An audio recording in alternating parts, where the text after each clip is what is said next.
Hello and welcome to the Soulful of It podcast. I'm your host, Kari. On today's episode, I explore a sex-positive and not safe for work topic with a cis female friend, marketing guru, and self-proclaimed rope bunny, Jojo. If you enjoy this episode, please remember to share it out with your networks and go give us a 5-star rating on iTunes. Let's jump into it. Jojo, thank you so much for joining me. Thank you for having me, you gorgeous girl. It's so good to have you here. We are going to dive into exactly what a rope bunny is and some other super fun, not safe for work. Hope you're not listening to this on a speaker at work. If you are, put some headphones in. It's not for everybody. That's okay. That's totally okay. It also might be for you, and you might be surprised. Jumping into this, to set the stage with some definitions here, folks listening maybe have heard the word kink before, maybe aren't sure what that means. So let's talk about what kink is and give us your definition of that. Of course. And just as a disclaimer for anyone listening, I consider myself a complete newbie when it comes to this stuff. I've been in the scene for about 2 years, and there's just a constant evolution of learning that you just keep doing forever. But kink is really part of BDSM, and BDSM stands for bondage, discipline, dominance, submission, sadism, and masochism. Those are just elements that make up what BDSM is, and kinks are just kind of the little children that come running after it. What are your kinks, right? So that leads us to my next question. What's your kink or kinks, since I understand that there can be multiple? Yes. So something about the BDSM community is there are a lot of individual definitions for different terms that there can be completely no relation to one another. And so for me, I'm a submissive type. So I like to be in a role where I am providing something and I give up my power, essentially. A common thing with a lot of submissives is that in their, what we would call vanilla life, vanilla is essentially non-kink. So in my vanilla life, I am completely alpha. I'm a power control person. I'm in a corporate job. I am always in charge and I have power all the time. So the thing that is most gratifying and satisfying for me is when I'm in a position where I have no power. So it kind of balances out your life. It balances out my life, but my life specifically. When you say that you are a submissive, you don't mean that that means that you like being hurt, like a masochist. These are different terms, correct? Yes. So there are a lot of different types of way that you can describe or define a person. These definitions can definitely vary and change depending on your community, depending on who's defining these terms. But there is kind of a general gist, a general understanding. A submissive type like myself is it's giving up power, it's giving it into someone else who would be considered a dominant type. And a dominant type is someone who's in charge, who holds, the leash, if you want to call it like that, both literally or just figuratively. But that said, my personal kinks, or if you want to give me terms, it would be submissive.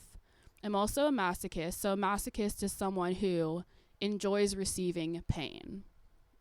On the flip coin of that is a sadist who enjoys providing and giving pain. And that can be varying levels. It can be something as really tiny as pinching you to full on, I'm going to swing a bat at you. And this is where we are. Okay, so those are your kinks. What is a rope bunny? Another one of my kinks. I consider myself a rope bunny. There are a few different ways to describe this. Rope bunny is a similar term for what would be considered a rope bottom, which is someone who likes to be tied up. Now, some people do not like the term rope bunny. There are varied reasons. That could be personal preference. That could be any connotation that's tied with it. Someone had a traumatic experience with a bunny and they just don't want to go there. It could be I'm a rope alligator. Fuck you. Fuck you. But if they bite, that makes sense. I think the term rope bunny is fucking cute as all hell. It's endearing. So I like it. which also is bottom and top, dom, sub, sadist, masochist. There are so many different things, and those just barely scratch the surface of how many different types of things and people and identities you can be. So could you be a top but not be a sadist because you don't like causing or Completely. inflicting pain? Okay. Yeah. Generally, from my understanding, a top is someone who likes to perform during a scene, a session, a specific time. They don't necessarily want it to be part of their lifestyle. Whereas someone who would say, I'm a dominant type, that's more of a lifestyle thing. That's not just, I want to do this here and now. I want to do this always in whatever ways we can, because, right, we're all fucking human. It's not like we fit into these categories perfectly all the time. But the thing that I'm looking for is a 24/7 DS total power exchange relationship. Cool. So that's 24/7, a dom sub type combo, where, you know, if I lived that, I can't just be a sub at work all the time and stuff like that. I can't represent those things, but there are things like having different protocols, different rules where, you know, maybe my dom picks out the outfit that I wear that day and they decide that for me, and that's me submitting to them. There are a million different things. It's not as extreme or always as like overtly sexual as people like to think it is. It can be like as small as that. Like it can be completely that person small like chooses that. your outfit. What color nail polish do I wear? What type of makeup? Is my hair up or down? Like, it can be so simple, and then it can be extreme too, you know? When you have a chance at work, I want you to kneel on the ground, take a picture, and send it to me.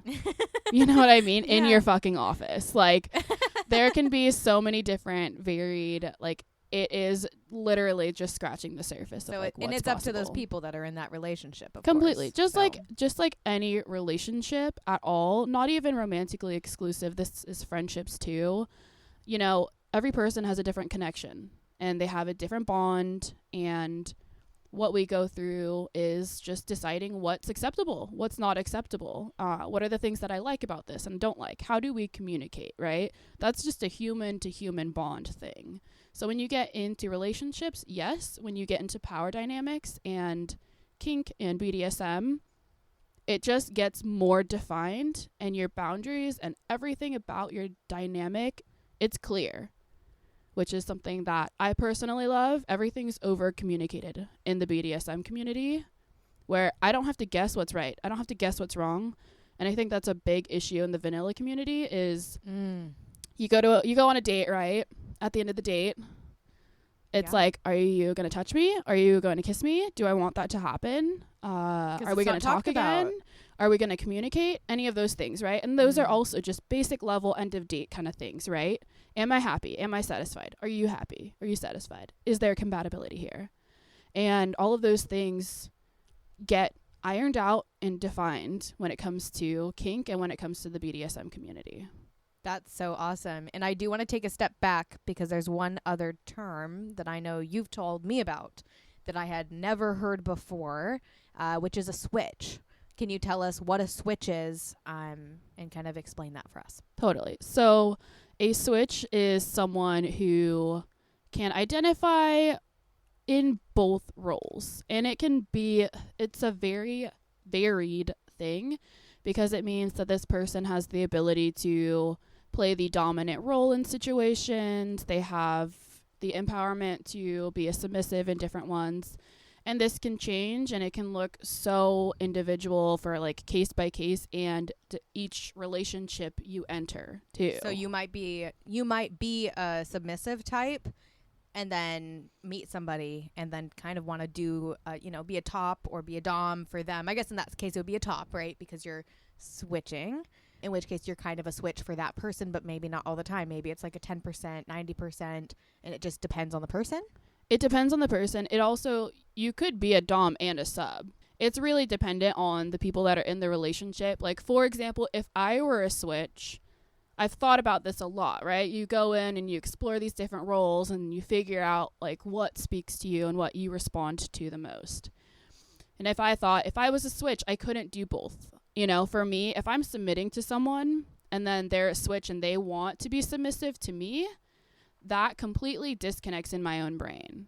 I can't look at you as a dom and think that you're a dom and then suddenly you want me to do that. Like, that does not click with me. If I were ever to be a switch or consider myself as such, it would be individual relationships, meaning only with this person am I a dom. Only with this person am I a sub. I couldn't do the mix and match, but a lot of switches can. A lot of switches end up dating other switches for that reason, because they both enjoy being the more dominant, you know, and in charge and in control.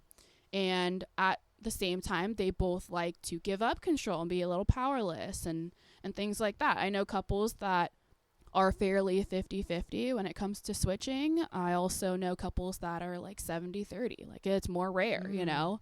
I mean, just like anything else in life, it's really just going to depend on who you're with and what you consider yourself and what gives you all the good feels. Awesome. And I feel like there is one other term that we haven't talked about, dominatrix. I've heard that before. Tell me about that term or what you know of that. Is it used a lot? Because I hear dom a lot, but I haven't been hearing dominatrix in that community. So, from my understanding and my own perception, it is a female dominant person, but there are also different spellings. So for me in my head, when I say dom, I say it in two ways.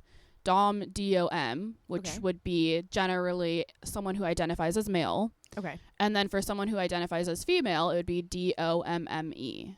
Oh. So in my head, like, you know, there are different ways that, like, I say things with different meanings as well. Dominatrix for me, I'm pretty sure that just means that it's a female dominant type. Thank you for that little mini lesson. Anytime. And I'm sure anyone can correct me if needed. We're cheersing to this. Jojo is drinking wine straight from the bottle. Don't choke. And I am drinking wine from a sippy cup because growing up is super overrated and spilling is a real problem. Yeah, growing up sucks, which is why I'm drinking it straight from the goddamn bottle. That's right. We're going to text your dom right now. They'll be thrilled. And be like, how much more of this should I drink? Tell me what to do. Okay, so moving forward, I would love to hear, and I'm sure people listening want to hear, how do you get involved? How, you know, at a young age, did you know that you had kinks, or like what kind of was the slippery slope that got you to being involved in this community? You said that it's been 2 years that you've been, you know, involved in some sense. Just what does that look like? And kind of help people know a little bit more about your story. So my story is one that kind of echoes in the community, and it's not really a great one.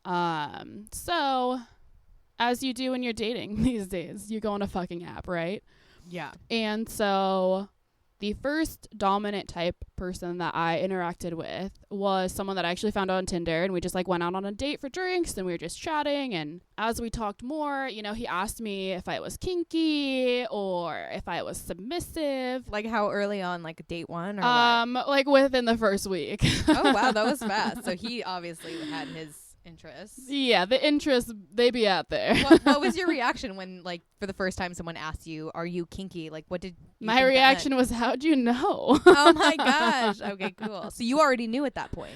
So here's the thing. Right. Okay, so I'll start with this story. It's kind of two separate things.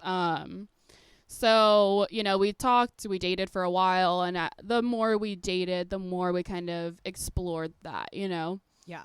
He showed me like a social networking site similar to Facebook, but just fucking kinky as all hell. Where there's a lot of information, a lot of resources, a lot of talking. So you can kind of explore things and get a bearing of what's going on, right? And, you know, we had different protocols for each other. You know, he decided what I wore. He decided different things that we would do and just all kinds of things. We dated for a while. So something else that I'm into, right, is I'm a masochist. I love pain. And so throughout different times together, we would be getting ready to freaking have sex, right? Like making out, doing the things. And he'd bring out his toys, which there are a myriad of toys you can use, such as canes, such as whips, paddles, hands, you know, the list goes on and on. So I would, you know, be hit with things happily. But there's always a line, right? So for me, when I first got into the scene, I thought I'm a submissive type. So that means that you're always perfect. You never say no. You always want to please. You always want to do what you think is the right thing to do. So essentially what I ended up in was an abusive situation. With this guy? With this particular person, yes. Okay. Half because I was uneducated and I didn't know better and I should have known better. Half because he also didn't know what the fuck he was doing and just went off. Did he have maybe different intentions? I mean, I definitely think he was a type of person that really was just uneducated, didn't know better, but didn't care to learn how to be better. And I think that's the biggest difference. Everyone fucks up. Everyone makes mistakes. Everyone will hurt someone in some way at some time. But the difference is like the intent behind it, right? Like, Totally. Do I want to evolve from this situation? Do I want to learn? Do I want to change? I don't want to be that person that hurts other people without their permission. And so that's the consent piece. Yeah. We had a safe word, which for anyone who doesn't know, in the BDSM community, if you are in anything, it could be emotional, could be sexual, could be just physical. There are a lot of different ways. If you have a safe word, it means stop. It means I want everything to end and I am feeling something negative, whether that's emotional turmoil, whether that's PTSD, it's triggering, however you want to really explain it, or you just need to go to the bathroom and it's been a minute. Like, there are other things for that. Okay. So do you have a specific safe word that you use? So there are some generic things. With this person, I'm allergic to oranges, and so he decided that my safe word would be orange because it would make me not want to say it. Which was cute and it was funny and stuff like that. But there was a particular time when we were, having a scene. I was getting hit with different things. I used my safe word and it was completely ignored. Oh no, that's awful. Which is fucking taboo and not the fun kind of taboo. And so essentially it became a very abusive situation and I thought, be a good submissive. Just lean into it, figure out how to cope. Don't be a bitch. Take it, And that is just purely like educational. I'm a very fucking fierce person and a strong person. So when I look back on it now, I'm like, how the hell did I even end up there? Like, what the hell was that even? You know what I mean? But when you're sucked into it and you're new and you want to do good by another person, I think a lot of things can get confusing and hazy. And it seemed like he had more knowledge, quote, knowledge on the topic than you did, or it was perceived that way. It was definitely perceived that way. So combine that with the fact that you were in a role of submissiveness. Submission. Okay. Submission. I'm really good at this. You're so good. Vocabulary. But yeah, both of those things combined. Yeah. It's kind of meant to be a powerless situation. So this happened to you. Mm-hmm. What would you say to somebody else that So is something interested that this might happen to? I learned from this situation that's really fucking important is just because you are a submissive type, it does not mean you always say yes. It does not mean you don't ask questions. It does not mean you do not over clarify your boundaries, your definitions, everything that you have to say. Everyone has limitations, and even if you want to try some shit out and you want to get out there and test the waters, it doesn't mean at any point you should say no or let someone who disregards your feelings completely just do so. So, I mean, when it comes to my experience, I am a make a mistake once and learn from it forever type of person. Amen. And so that was my learning experience. It is a story that echoes throughout the community completely. It is not an uncommon story for someone who has quote unquote predatory behavior to take advantage of someone who's new, doesn't know better, and just wants to do good, especially as a submissive type. I think that's a little bit more common. Yeah, totally. That's makes a lot of sense. And, maybe somebody listening right now is going to take in your story and avoid making that same mistake that you made, which obviously can be physically painful and emotionally harmful and mentally harmful. So hopefully we can help people navigate away from that, but also still see that the kink community, BDSM community is, maybe not all those things. I think there's a lot of misconceptions. There's a lot about the community, and we're going to get into that. But before we do, yes, I think another great thing that you could tell us a little bit more about is your first ever big event that you went to where, you know, folks in the BDSM/kink community came together. Kind of set the scene for us. What's that like? Because folks who are listening who maybe have never been to anything like this or heard of it, or maybe went to something but it was totally weird, or I mean, it's probably always weird in some way, right? But it's amazing. But tell us about your experience. Totally. Entertain us. I'd love to hear it. So I would categorize 2 separate main types of events. Okay. One would be a social gathering where you can meet like-minded folks. And that's literally like, if you have heard of that site, like Meetup, you're like, oh, I want to go hiking, but I don't know who to go with. And there's like, oh, a bunch of people going hiking and you can go join them. It's the same concept. It is, what is a common interest? What's a commonality between us? Let's get together. Let's have a drink. Let's eat some food. Let's get to know each other. Meet your community. So that's type 1. That's type 1. And those are called munches. Munches. Yes. So. Because you a snack. Because you a goddamn snack.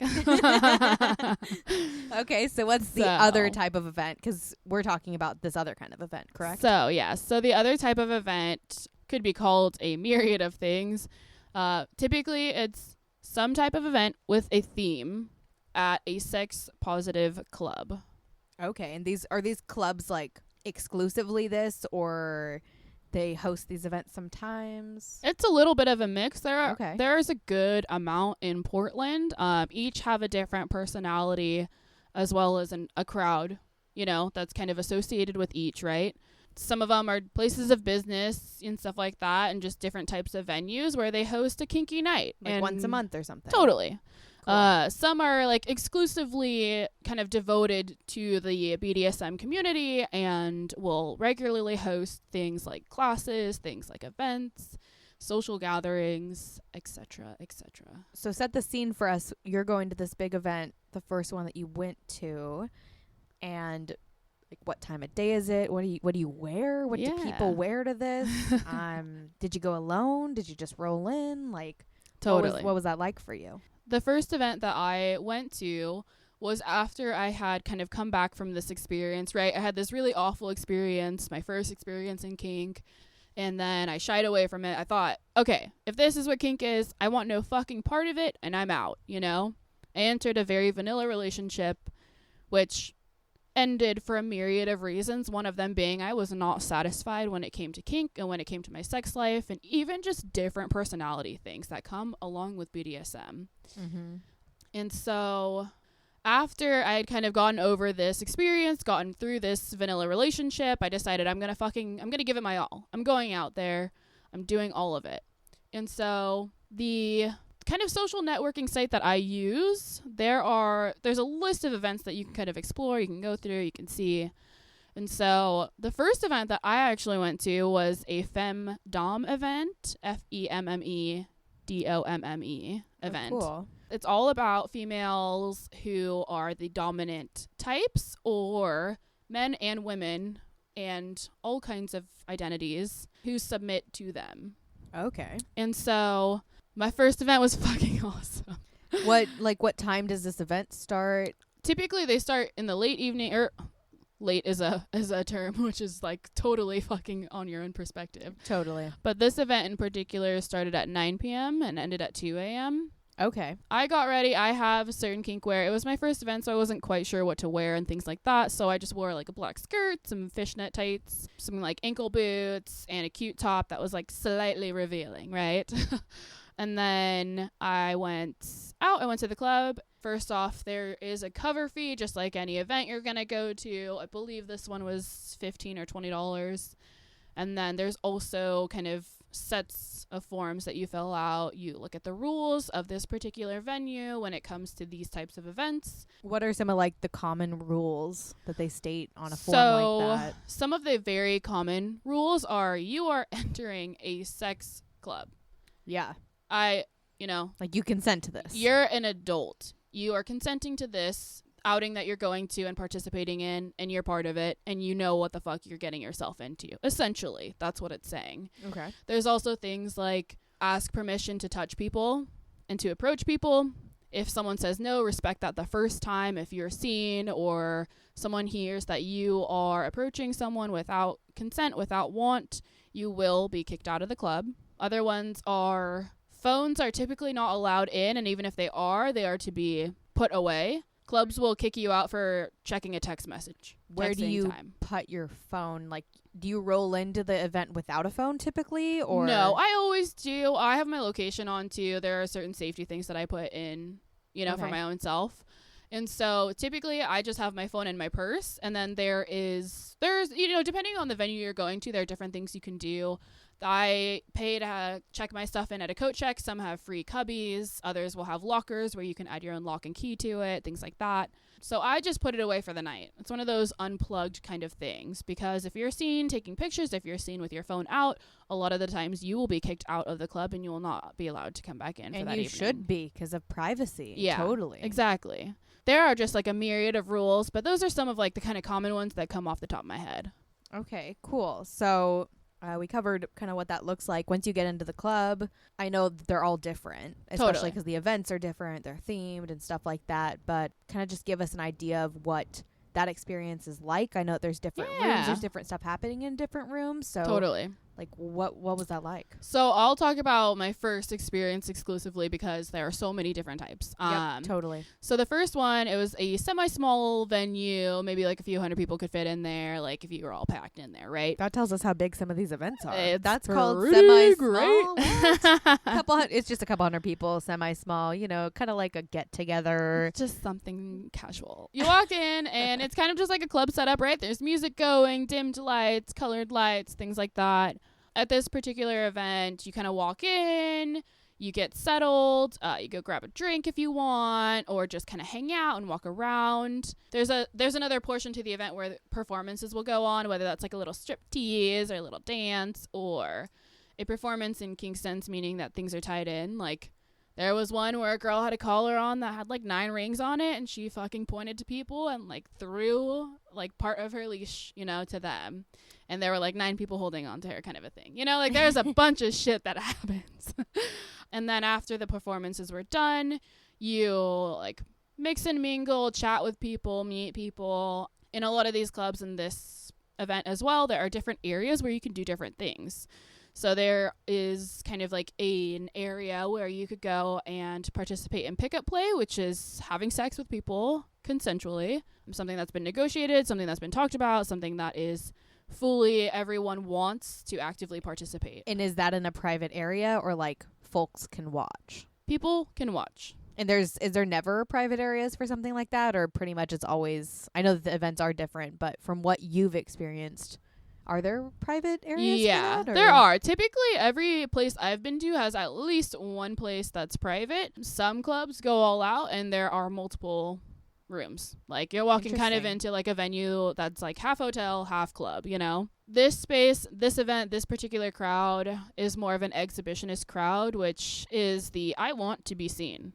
And the other side of that is the voyeur. Voyeur is someone who wants to check everything out. They want to watch, they want to see things. So, that is kind of like the opposite, or something that's compatible with that, right? Someone who's an exhibitionist who wants to do a scene with a play partner, but they have a friend that's a voyeur. They could come and watch. The exhibitionist could show off and be watched, and everyone could get off. It'd be great. So there are people who are having sex in these clubs. There are people who are doing a lot of things. So one question that I have that I feel like other people listening to this might have is like, is there like a creepy dude in the corner jacking off? Like, does that happen? Do like people have to stop that? Or like, that would be my concern, I think, going into something like that. If I was like, okay, I'm going to go do this thing, I'm going to be at this event, and when I get in there and I see all these like dudes there, I might be like, oh my God, somebody's about to pull a dick out. Like, I would be like kind of concerned about that. Totally. So, does that happen? Or like, is that in the rules that like, hey, keep your dick in your pants? Like, again, different clubs have varying. So some clubs might allow that. There might be like an area for I don't think it's necessarily allowed, but I think Yeah. there are people, and when there's a busy ass event, people are discreet about things, right? Yeah. In my experience, that has only happened once, and I've gone to a lot of events at the same clubs. Like, you witnessed it? Someone broke rules and interrupted a scene of mine to ask me if they could jack off by watching me. Wow. And I immediately screamed for a DM, which is a dungeon master, who is someone who's there to make sure that the rules are in place, and that person was kicked out of the club. Because something else, if you are performing a scene in any kind of way, whether that's play, whether someone's hitting you with stuff, whatever's going on, dungeon etiquette is a thing. Don't interrupt someone's scene. Do not interrupt.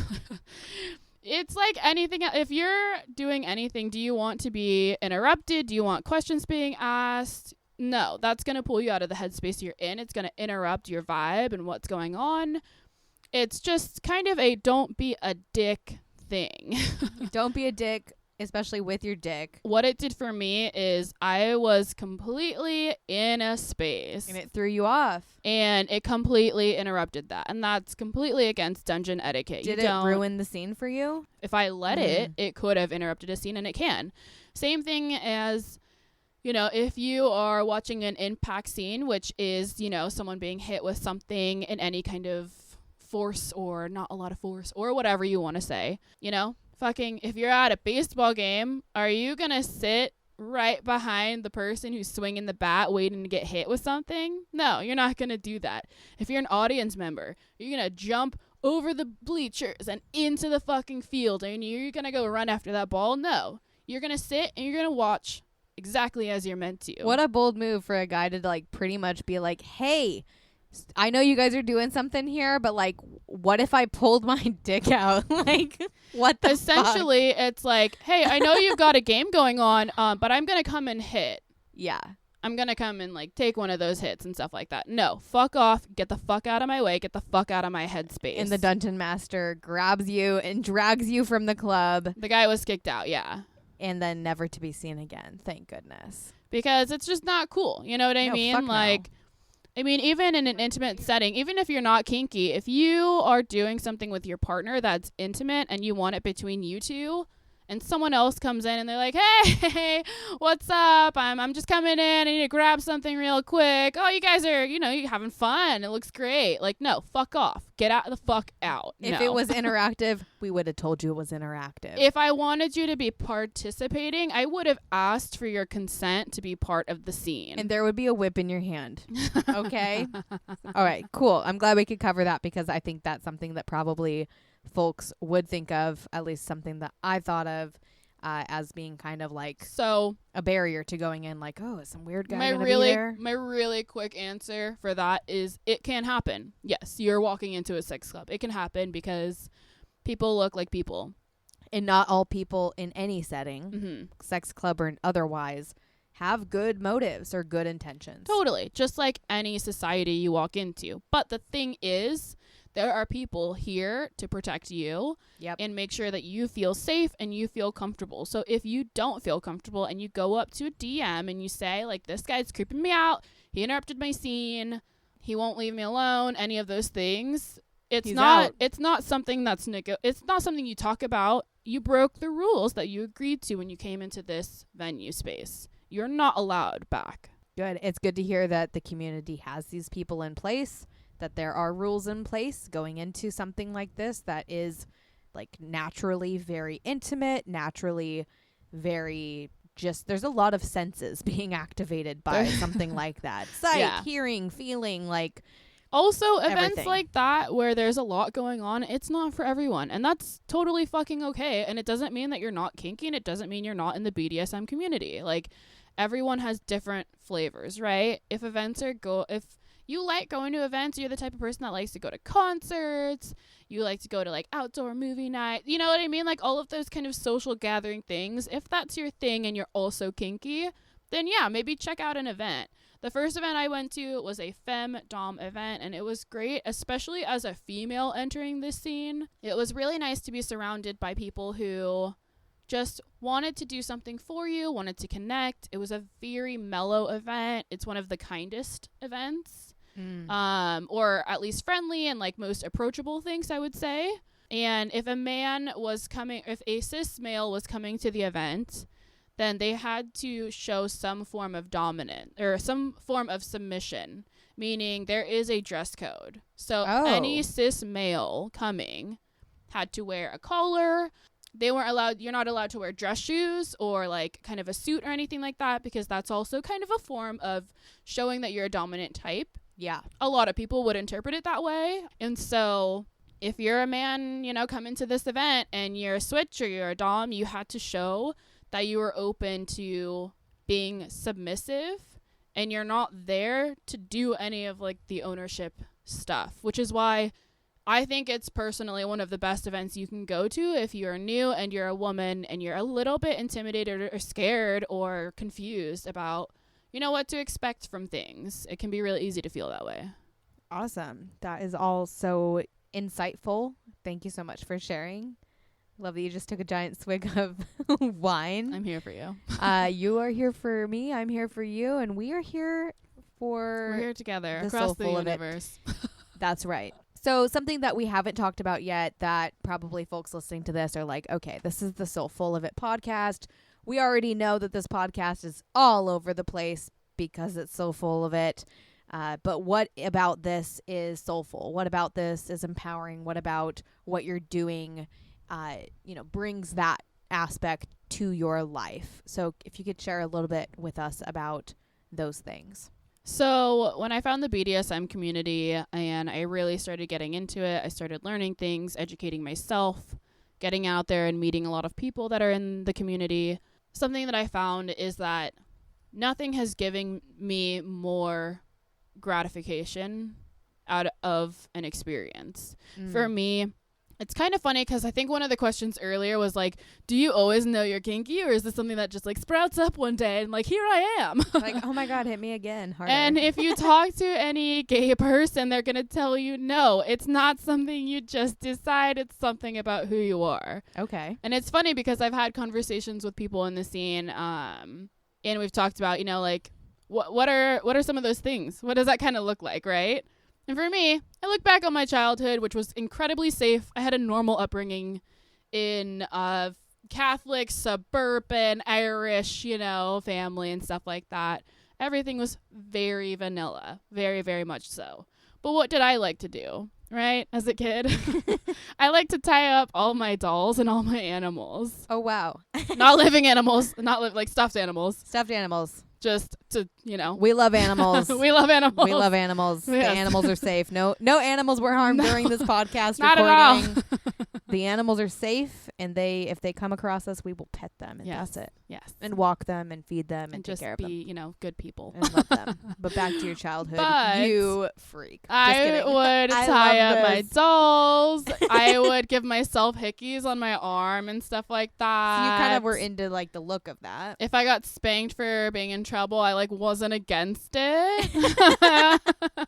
Things like that. And it's just so fun. I always wanted to be naked. I always wanted fuzzy blankets around me, like different things that were just like, Telltale signs. maybe like not every like quote unquote normal kid does these things.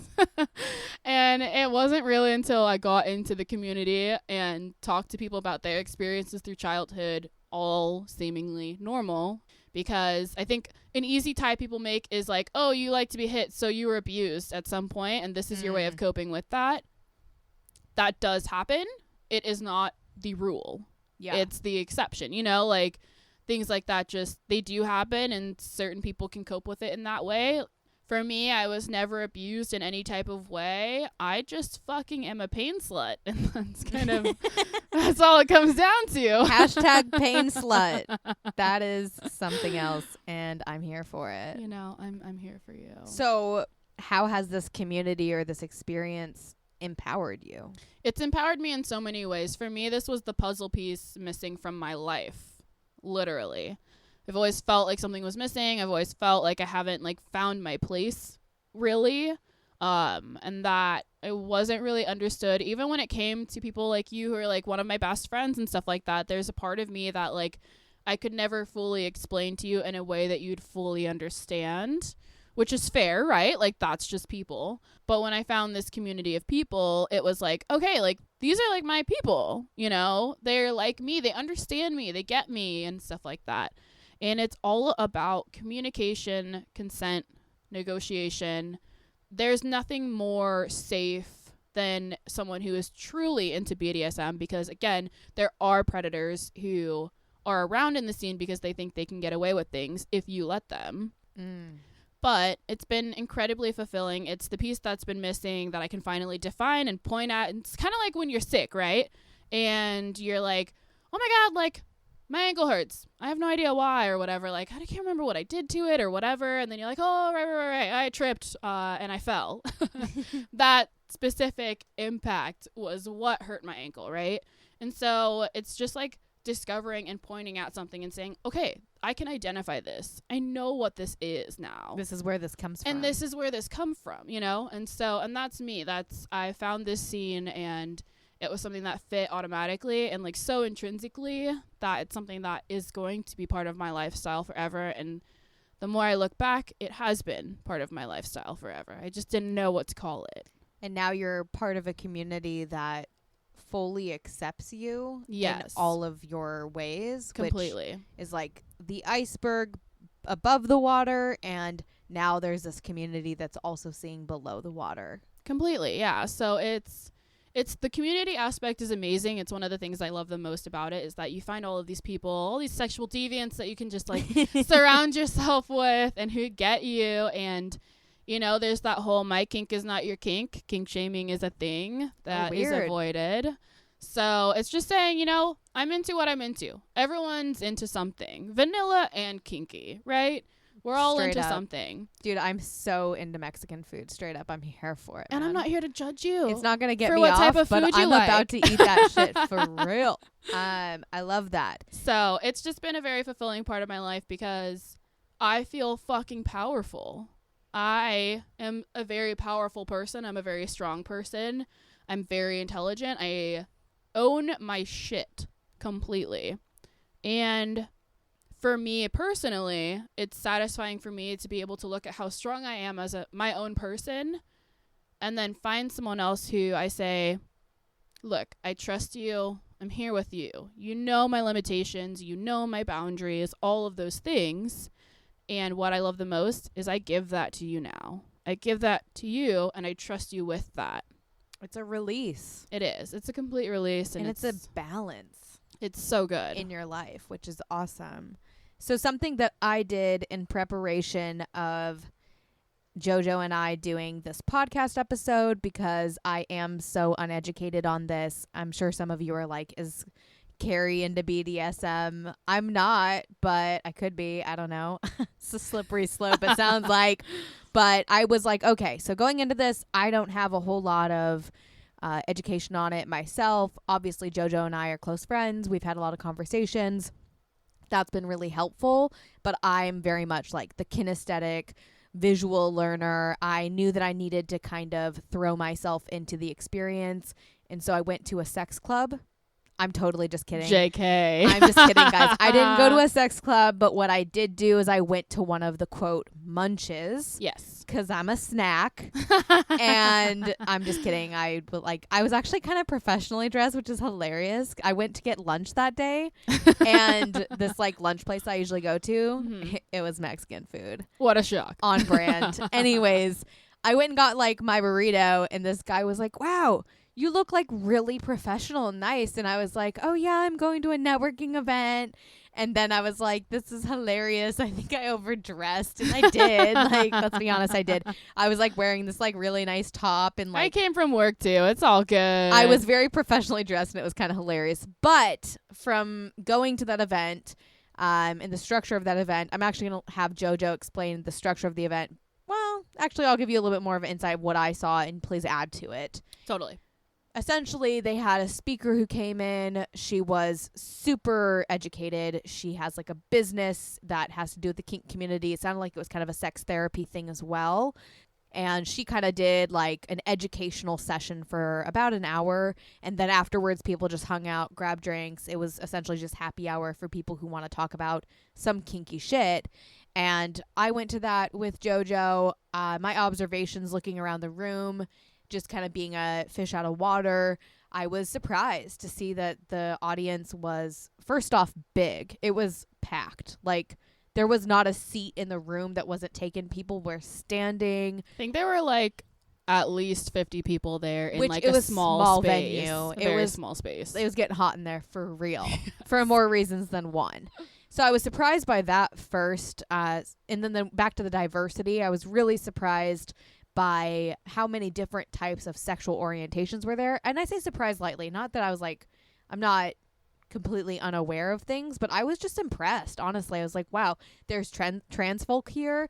There's definitely gay people here. And another thing that I think is surprising is that there were couples that were clearly monogamous, just like maybe even husband and wife. And I saw multiple couples that were there like getting educated as a couple. I definitely saw some older people there too. The community was every age. So like me, I'm late 20s. That hurts to say. Oh my God, get over yourself. I'm like, I'm still 21. No, I'm not. Anyways, yeah, there was all different ages. I saw some like older gentlemen there that like I was just looking at them and I thought to myself, I would never know.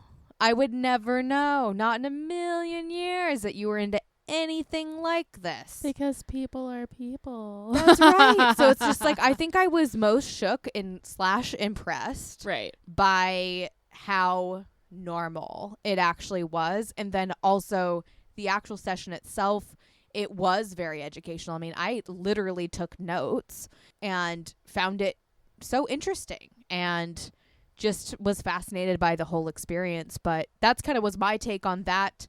What would be like anything that you have to add to that, Jojo? Totally. It's you're not far off on anything. I mean, you're spot on for your experience, right? We're all going to have a different take and a different experience and reaction, right? And so that was your take. So typically munches are all about social gatherings and, you know, just for like-minded folk, right? And they tend to be educational. There are different Not types. always. Yeah, okay. There are different types. The particular one that I frequent is a munch where the first about hour, usually it's a little bit longer than that, but typically like the first like 70 minutes of that, there is a class covering a certain topic. And these topics can range completely. I've gone to classes that are just about, you know, queer. What is that? What does it look like? How do you add kink into that? Or what does it look like when kink is already part of that, you know? And the class that we went to was on rough sex and rough housing, things like that. And there are classes that are just all over the place that a lot of people would enjoy, honestly. But kinky people are just ready to fucking absorb that information.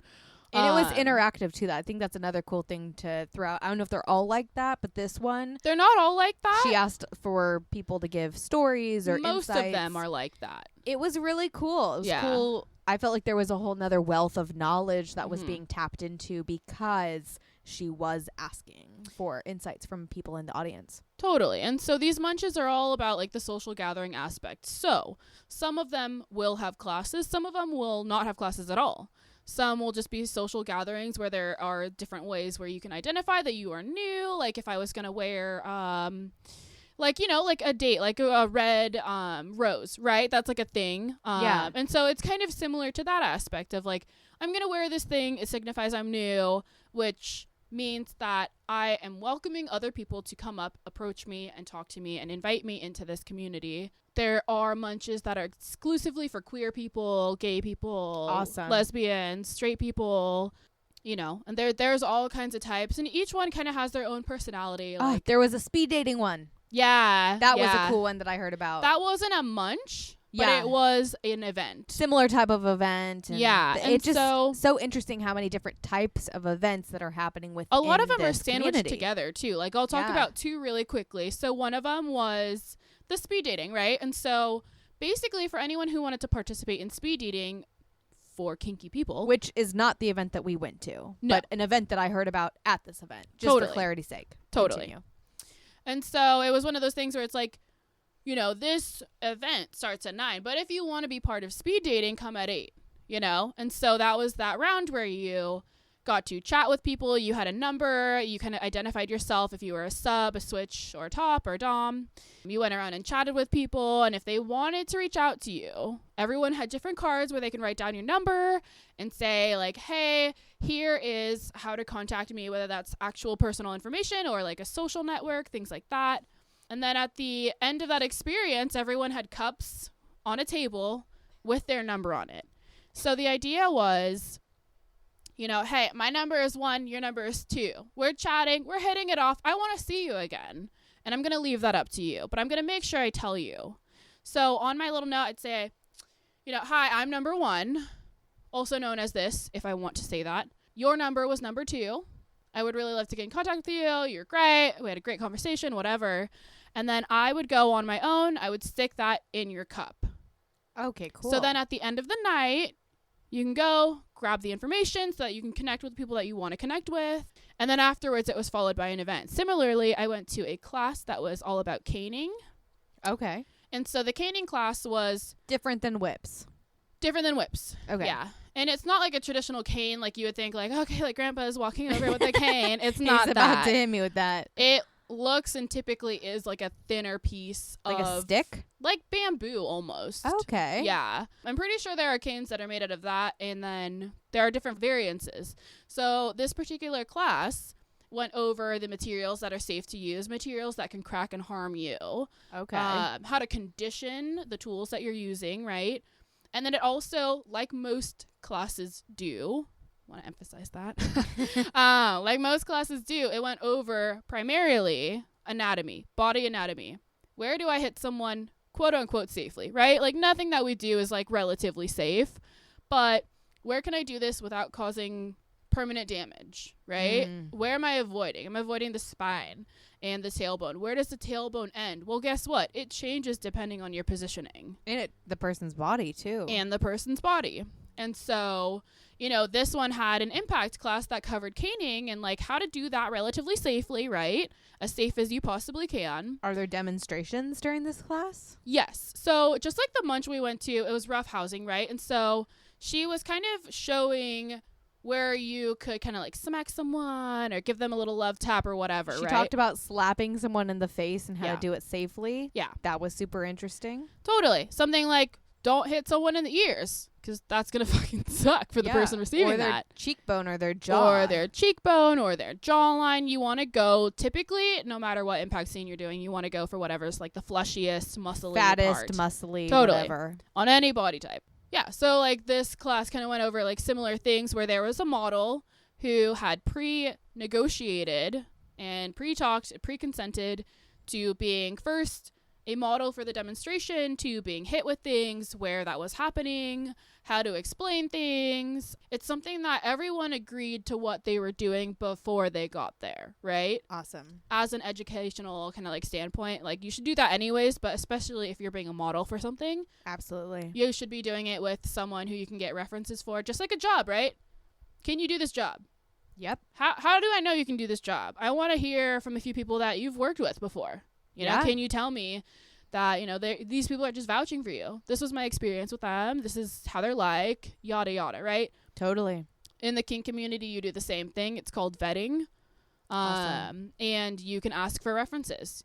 And that's a fucking normal thing. And it should be. And if someone doesn't want to do that, then I wouldn't personally play with someone who I had no reference for unless I knew them incredibly well and it was a learning experience for everyone where we were like, we're going to go into this. This is, you know, my signal for I want to stop. This is my signal for I want to slow down. Typically in a scene, that's going to be yellow and red, right? Just like anything else in life when you're driving. Yellow's typically, I don't want everything to stop, but like, give me a minute. Let's check in. Let's pause for a second, but I'm not completely out of it. Whereas something like red is going to be stop, the scene's done, something's wrong, something, you know, I want to stop, whatever that kind of means. But it's essentially, let's stop now, you know? So those are pretty common safe words. Yeah. And so, you know, in a class setting, you'll have that too. She didn't use it because she didn't need to. So she negotiated it beforehand. They knew it was coming. Totally. They knew it was coming. And even if she had called out those terms during, it would have been respected. Totally. So it's kind of an interesting thing where a class or a munch can be sandwiched with an event, but it's not always the case. Yeah. Cool. Okay. I'm learning a lot. I hope if you guys are still listening that you are also learning a lot. And thank you for sticking with us through this fun and, quote, taboo subject that is exactly why we're having this conversation, because I don't think it should be taboo. I know Jojo doesn't think it should be taboo. Fuck no. I think there's a lot of empowerment that can be tapped into through expressing oneself. And if you have, desires or sexual interests, or even just like interests that kind of overlap that aren't even sexual in nature, that you should feel empowered to go and explore that and figure out more about yourself, just like Jojo has learned about herself, and the other people that I was fortunate enough to meet and mingle with at the one event that I attended, which was awesome in so many different ways and so insightful. So thank you for sharing all of that. Some of the other things that I wanted to go over as we're wrapping up here is any tips that you have for people who are listening to this right now, who are interested in getting involved. Maybe they're just curious, just quote noobs who maybe want to get involved, and resources that they can tap into, or just pro tips that you have from your own experience of having been involved as long as you have been. Totally. So the biggest thing that I will stress to anyone who's new is get the fuck into the community. Meaning, you should be going to munches, you should be going to classes. In Portland, there is a person who hosts kind of like 101 courses, if you will, that run through all kinds of information that's completely insightful for new people. I think it's really easy when you're excited about anything to like want to just like jump into it, right? Like if I'm fucking stoked to go snowboarding and I just go and I go down a Black Diamond, I'm gonna die. I'm just gonna, like, that's not safe. Totally. Instead, I'm gonna go to classes, I'm gonna go with friends, I'm gonna say, hey, like, can you help me out with this? Things like that. The same similar concept of learning is gonna be applied when you're doing something like this, especially since a lot of it taps into safety and body anatomy and permission, negotiation, consent. You are going to want to familiarize yourself. So you're going to want to like look up, local munches and stuff like that. For people who are in remote areas, you are going to have to travel to a major city. That's just how it is with anything you do. Even if you're going to a concert, right, and you're in a super fucking remote area, you're going to have to travel for that. No one's going to come to your small ass hometown. It's just not going to happen. As someone who comes from a small hometown, I know it just doesn't happen. So you have to go to a major city.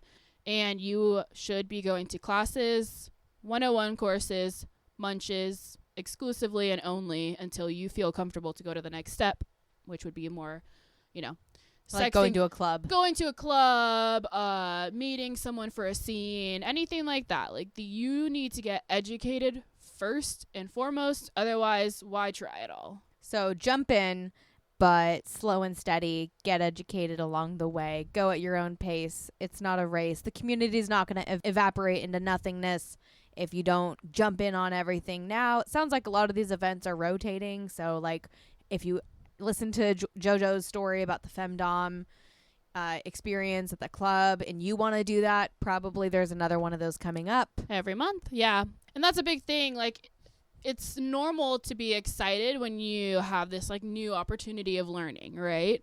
And that can be applied in many contexts. For me, I experienced the same thing where it's called sub frenzy. Okay. And I was the sub. I was in a frenzy. I wanted to learn. I wanted to do all the damn things. So like that meant me pretty much every night going to a class, going to a munch, going to an event, meeting people, doing all the things. It's not necessarily a bad thing, but something you can do easily is burn yourself out. So where you're like, oh my God, I'm going to not talk to anyone for like 7 days fully and like barely live. I'm just going to recoup, So take your time. Be excited. Be fucking lustful for learning because that's hot as shit. It's fucking amazing. And so do that. Google it up. Learn as much as you can. You. Educate yourself. Start going to classes. Educate yourself so that, an impact class could look like something that's only for someone who wants to do the hitting or do the impact, right? But really, it's for everyone. I would argue it's almost more for people who would bottom or be a sub or are masochists, like the receiving end of that. I would argue it's more important for you to go. Because then like, based on biology and where the fuck my anatomy is, you shouldn't be doing that. And I'm going to tell you shouldn't be doing that. Yeah, you got to protect yourself. Totally. Just like anything, you know what I mean? And this is like super common in sports too. If you're starting a new sport, you're not going to go to any kind of like practice, or you're not going to get taught by someone, whatever. Like, no, that doesn't happen. Like, you have to be taught things, because that is how we learn things. That's just you how have to build up that stamina and that endurance. So yeah. you can get to that point. And that knowledge, that intellect, you know what I That's mean? right. Like, pick up all that stuff. So that is my biggest thing. If I can encourage anything, meet new friends, meet your community, get out there, go to classes. If you're going to be freaking excited and ready to go out on all cylinders, go to classes every day. I don't fucking care what you do with your time. Just don't do something extreme without knowledge that could end up in harm, and it could end up discouraging you from experiencing all of the great things that you can experience. Awesome. Closing up here, some things that I wanted to ask you. 3 different words that you could use to describe your experience in the kink community would be? Creative, open-minded, and accepting. I love that. And then something that you'd like our listeners to know about this community is? All communities are going to look differently. You have these different kind of groups and dynamics, even within your own friend groups, within your lifestyle. You know, it's a different setting if you're going out for happy hour with your coworkers than if you're going out with all of your friends, right? It's just different. So all communities are different. I would say get into your community, your local community, as much as you can. They're going to be there to help educate you, share that knowledge, share the experience, and share space for you. By that, honestly, that's one of the phrases you'll hear a lot is, you know, creating space for you. I am creating space for you. I'm holding space for you. Thank you for sharing your space with me. Things like that. And it's really like, all of our lives are full. We all got shit to do. We all have our jobs, our busy lives, school maybe, kids maybe, a marriage, a partnership of some kind. We all have a lot going on. But the thing is, this community and your local community, like whatever it may be and stuff like that, they will create space for you. They will create that time, that energy, that love, all those things. They're going to create space for you, and they're going to be able to hold you. That's awesome. Thank you. My last question for you is, what is your soul full of? My soul, what's it full of? Perversion. The best goddamn kind. I love it. Thank you so much for joining us. Thank you, everybody who's been listening to this episode. Thank you for holding space for me today. Thank you for sharing space with me and drinking wine with me and hanging out. It's Yes. awesome. I learned a lot. I hope if you're listening to this that you learned a lot. There's so much more to this. I'm sure we could do a whole nother episode about it. If you want to connect with Jojo and you want to know more about her or get involved, have questions, please DM me at soulfulofit on Instagram, and I'm happy to connect you with her and help answer any of those questions that come up. And if you loved this episode, let us know. If you didn't love it, just go away. I'm just kidding. You don't need to go away, but like, congrats for like actually listening to this whole episode. I don't know why you listened to it if you didn't like it. That tells me you actually did like it. And like, you just don't want to probably admit you're it. about to Google some of this shit. So let's be real. It's all good. I'm grateful that you came and shared your story, your experience with people. I think that's so empowering for people to know anybody can be a part of a community like this. There's a lot of assumptions that exist around it. Many of them are negative. And I know that just from knowing you and hearing more about your experience, I've learned so much, and I've been empowered to understand how other people are navigating their lives and how things like this can be a piece of empowerment. And I just think that's super rad. So thank you so much again, Jojo, for sharing your story with me, sharing your story with everybody else. And like I said, if people loved it, let us know. We can do a round 2. I feel like there's even more to talk about. Like maybe I'll go to another munch or like something else. Just kidding. I probably won't go to something else. I feel like I'll be eaten alive. I don't know if there's a day where you're going to be ready. I know, right? I like have to roll in with some bodyguards. For me, or I'm something. like running in there and you're like, whoa, the door though. That's I'd be like, a thing. I am too sober for this shit. And if I get drunk, I'm in harm's way. Yes. So Anyways, that's enough from us. I hope that you guys have a great rest of your day. Thank you so much for hanging out with us. You rock. Go do empowered shit. If you're feeling kinky, Google is there for you. You can find anything on the internet. Be careful. The internet is dark and full of horrors. Or what is that Game of Thrones quote? Dark and full of terrors. There we go. The night is dark and full of terrors. I don't know. That phrase sounded exciting to me, so I really don't know what to tell you. And I am getting Jojo very excited. So I got to go. She's got to go. Have a great day. Thank you guys so much for hanging out with us. Bye. Bye.